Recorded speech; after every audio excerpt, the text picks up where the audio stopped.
question before we open it up.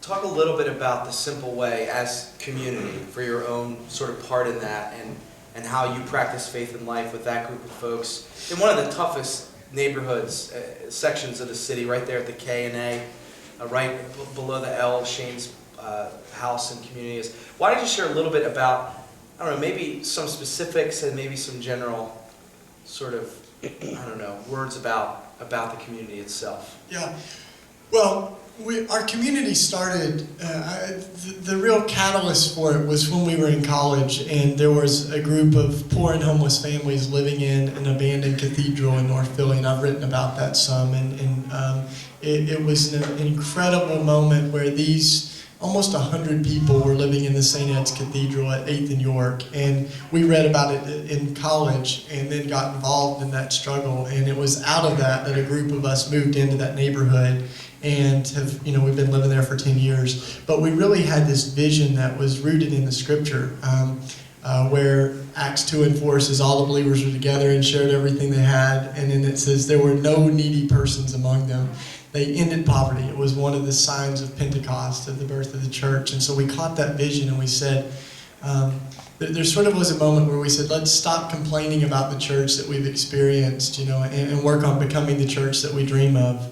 And of course, we began to see the beautiful patterns throughout history of renewal within the church, and like literally being in an abandoned cathedral and reading about St. Francis, with this vision of repair the church, which is in ruins. Like we saw that what we're doing is not new at all, but it's very ancient. It seems every few hundred years the church is in need of renewal. So I think we've been kind of learning about that, and we've been starting a lot of different communities and joining alongside others. When we moved in, there were 6 of us, and that group has changed some, but what we do is we live together, we work part-time jobs, we pool our money together. It costs $150 per person per month to live in the community. Suddenly all of you want to join. But part of what we've done is we've tried to free ourselves up, from just having like meaningless toil in our lives that isn't fully what our gifts are realized in. And that's not to say a 9-to-5 job is not God's will, but a lot of folks I think end up settling for something that just pays the bills, and doesn't necessarily give them life. And so we've tried to by pooling our money, we're able to free ourselves up to be present in our neighborhood. So yesterday we run a store where like 30, 40 families come and get clothes that they need.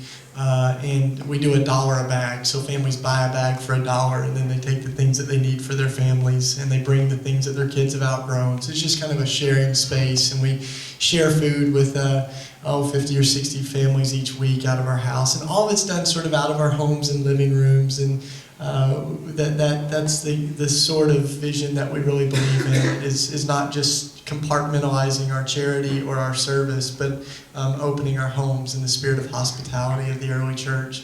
So that's sort of what it looks like. And I think the questions change too. Like after you meet needs for a decade, like you start to ask new questions that Dr. Martin Luther King said so well. We're called to be the good Samaritan, and lift our neighbor out of the ditch. But after you lift so many people out of the ditch, you start to ask, maybe we need to reimagine the whole road to Jericho. Maybe we need to understand what keeps landing people in the ditch. So that's where we've done a lot of work trying to get at the root of some of the injustices that we see in the world, and the fact that we've lost 200,000 jobs in Philly, and the sort of abandonment that we live in.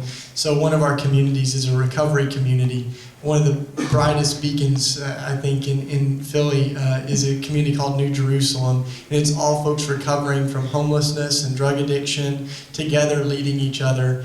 And on their wall, it says, we cannot fully recover until we help the society that made us sick recover. Incredible, this sense that God is indeed a personal God and restoring our broken lives, but God's also repairing the world, and that's the work that we're in to enter into, and we aren't fully alive until we begin to do that. And so in New Jerusalem, one of the projects we started this year is a grease co-op. So they get used vegetable oil from around Philly, and they make biodiesel out of it. and they're providing jobs for folks that were formerly homeless. They're providing income for their communities, and it's just a missional, imaginative, prophetic business. It's a testimony of their faith too. To where they put bumper stickers on the cars that come there, and it says, "No war necessary. This car runs off vegetable oil." So it's a part of their witness. And it'll be a while before we fight a war over used vegetable oil, but it is a part of who they are. So those are all kind of things that we've been doing. The medical collective I shared about. We have a thing called the relational tithe, where we give 10% of our incomes. And this is an international group now, that we give 10% of our incomes together, and 100% of that money goes to meet needs in villages and in neighborhoods that are relationally based. So in order to present a need, it has to be the need of a neighbor or a friend. And what that does is it creates an infrastructure that you can see of just incredible care that's not socialistic, but it's relationally based, sharing each other's burdens. And when my neighbor's house caught on fire, I can say, we need $10,000, and this group of people will help us carry that burden together. And incidentally, it's a lot like what the early church offerings and tithes were meant to be, is a redistributive economy, and not just for staff and buildings.